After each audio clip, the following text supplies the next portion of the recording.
The factual scenario is like something like 4 to 5 million dead civilians over the last 25 years, entire nations destroyed, $8 trillion depleted from the U.S. Treasury, tens of thousands of our bravest young men blowing their brains out.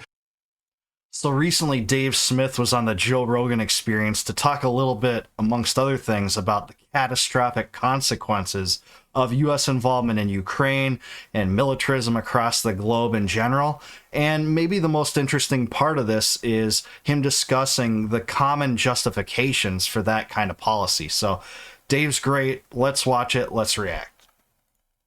That's kind of like the whole CIA deep state game, is it's always moving around the margins. You know, like if there's because like when I on the show I've talked about a bunch, like the Maidan Revolution in Ukraine, and when I'd say like this was a U.S. backed coup against a democratically elected president, the response I'd get from people who disagreed with it would always be like, oh, you're denying the agency of the Ukrainian people? Because like, look at these pictures, there's all these Ukrainian people in the streets, and you're like, well, yeah, but the U.S. poured $100 million into that street protest. Like, you think that made a difference a little bit, you know? And so, like, it's not that there weren't real people there. Sure. But, man, you want to keep a protest going through the Ukrainian winter, and then all of a sudden you get $100 million, and now you got heat lamps and celebrities and concerts, and then you keep the whole thing going until the democratically elected president has to flee for his fucking life. And then what are you supposed to look at that? Oh, that was just an organic revolution? Like, no, it fucking wasn't. You know, this is D.C. overthrowing Putin's neighbor.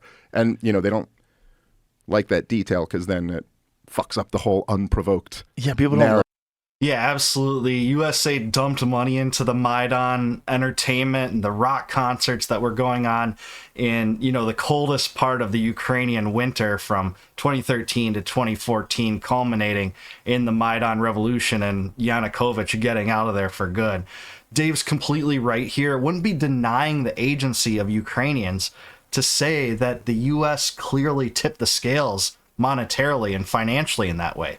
In the same way, it wouldn't be saying, you know, absurdities to say the French tipped the scales against the British when it started to fund the American patriots after 1778 in the Battle of Saratoga, when France got involved heavily financially and militarily, turned the tides against the British in North America during the American War for Independence. So clearly the U.S. had the big role here in the Maidan coup. Like that detail. They don't like the detail that there's many layers of subterfuge exchanging with each other.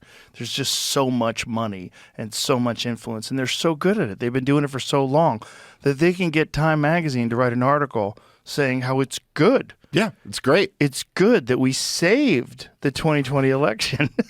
And by the way, I love I know your podcast with Mike Benz was phenomenal. That dude's great. He's phenomenal. I've done a few of them now. Yeah, he's great. But I'll tell you, I knew all that. He's right.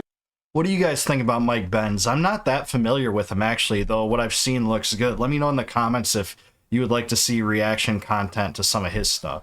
About all that USAID stuff, and I'll tell you, that was the whole thing. It's Scott Horton's book, Provoked, which is like the best book that's been written on the history of the build-up to the war in Ukraine.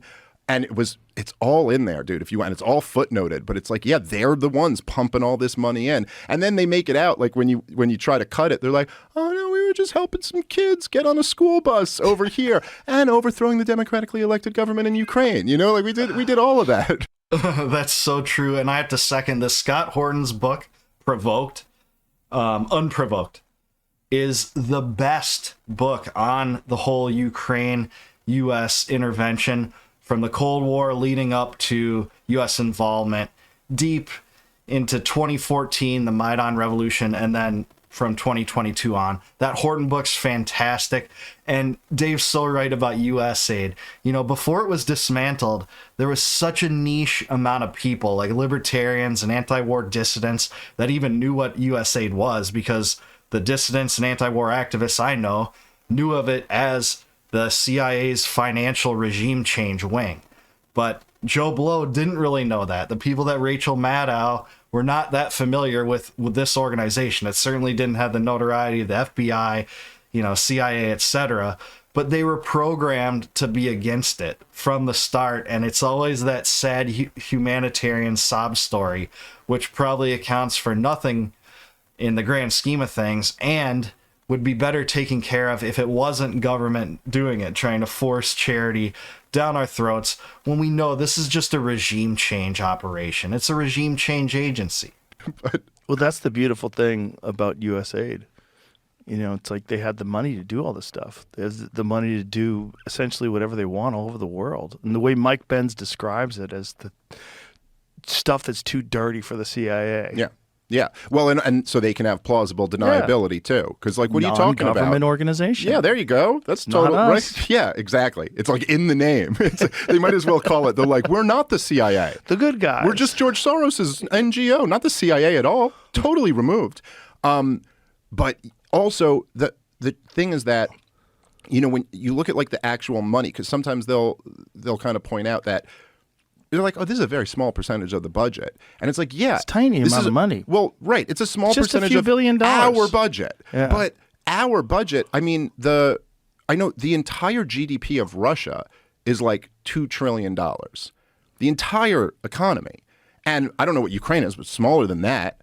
And we spend between $6 and $7 trillion a year, just our government.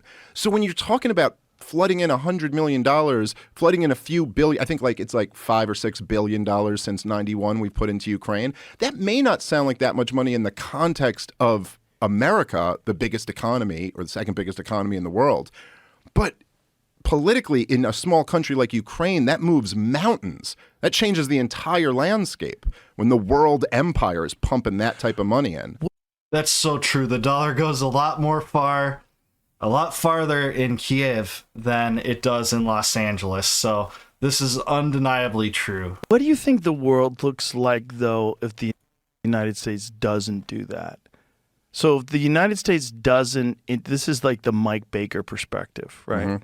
If the United States doesn't make friends with these dictators, if the United States doesn't put people who are sympathetic to our causes in power, China does, Russia does, it looks very bad for America all over the world. Things get dangerous. It's almost always the war hawks rely on an unfalsifiable counterfactual.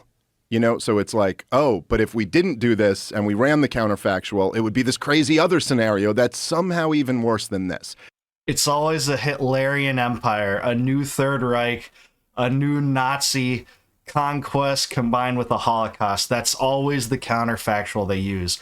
Every dictator, no matter how powerless militarily, they did this with Saddam, they did this with Assad, they did this with the Taliban. Who cares if they had no capability to project, global empire and global hegemony?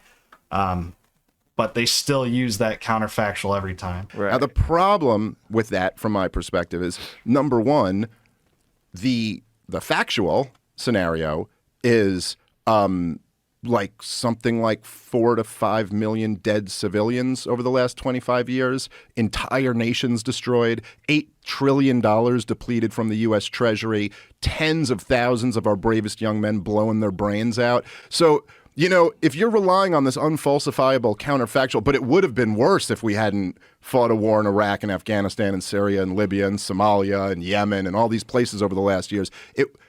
Okay. I'd say the onus is on you to really have to demonstrate that and not just assert that it would be worse if we hadn't done this. But also, we're going broke doing it. We're $36 trillion in debt. We can't even afford it. And the idea that if we were to get out of the game of being the world empire, then China would go, okay, great, now we get to destroy ourselves. And it just seems completely... It seems extremely unlikely that would be the case. And also, it's like people act like, okay, if we weren't doing this in Ukraine, then Vladimir Putin could do whatever he wanted to. Or if we weren't doing this, then China could do whatever they wanted to. But they've got adversaries all around them, too, who are richer than them. Maybe not in China's case, but certainly in Putin's case, richer than them, are opposed to them. All of Western Europe is not just a pushover. China has Japan and South Korea, and they've got their own... the truth is that... Yeah, people claim that Putin can do whatever he wants if the U.S. disengaged from Ukraine, but there's this little NATO treaty with Article 5, and if he attacks a NATO power, it basically starts a nuclear hot war. So, it's absolutely absurd. There's no reason to believe that Poland is next. There certainly isn't, no matter how much propaganda you hear about that, propaganda about Putin, whatever. There's nobody has the power that the U.S. government has to do this shit. It's only like we're the ones who can do this. And it would just be a better world if we just didn't. Like, you just can't convince me that, like, if we just hadn't have fought the terror wars, like, which was totally a possibility. We had the whole war on terrorism could have been over by Christmas of 2001 with the special ops taking out the Al-Qaeda cells. They could have trapped Osama bin Laden in Tora Bora when they had him there. And they let him escape into Pakistan. Hard to disagree with Dave here. Instead of Afghanistan kind of being a 2-month foray to kind of clean out the Al-Qaeda elements, and it ended up being a 20-year war where billions of dollars were spent, hundreds of thousands of lives were lost to replace the Taliban, in the end with the Taliban. That's what Afghanistan was. As Julian Assange said, and I think he puts it the most perfectly, when it came to Afghanistan, they didn't want a successful war. They wanted an endless war, because that's how the military-industrial complex profits, through prolonged stays in these perpetual war zones. It's why the war on terror itself was a war on an abstraction. It's so they can apply that to any potential theater they want. They still do it today. The neocons still try to do it, especially in the Middle East. Because, why do you think they did that? Because they already had their eye on Baghdad. And, if Osama bin Laden is caught, you don't get your bonus war.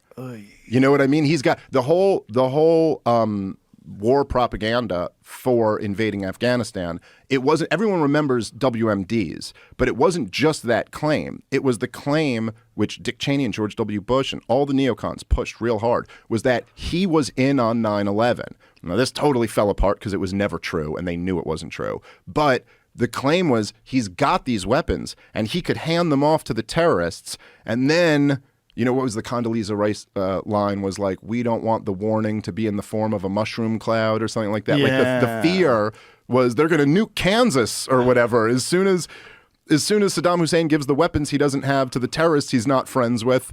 But if they caught Osama bin Laden, I think that would have destroyed the whole 7 wars in 5 years. It's the Wesley strategy. Clark strategy. Ooh. Yeah.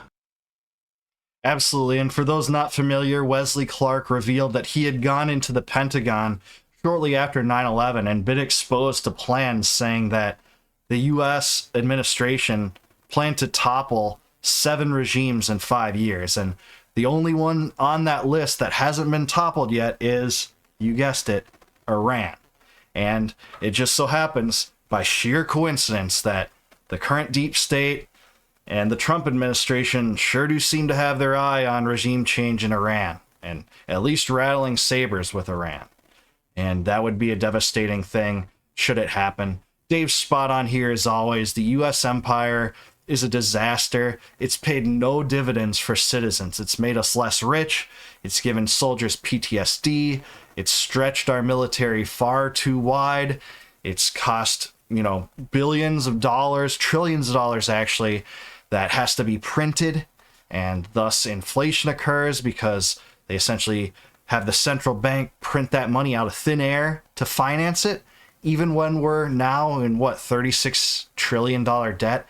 It's a total disaster. The empire has to be reined in. We have to bring our troops on, get out of all these theaters, whether it be Israel, Yemen, Taiwan. The U.S. military buildup in the Pacific is a real thing right now too, and Republicans are not good on that issue when it comes to non-interventionism, and Ukraine. So let me know in the comments below, is Dave Smith right about this, or do you see a more, selective approach toward war being beneficial in some way to the U.S.? I want to hear from you. Leave me a comment down below.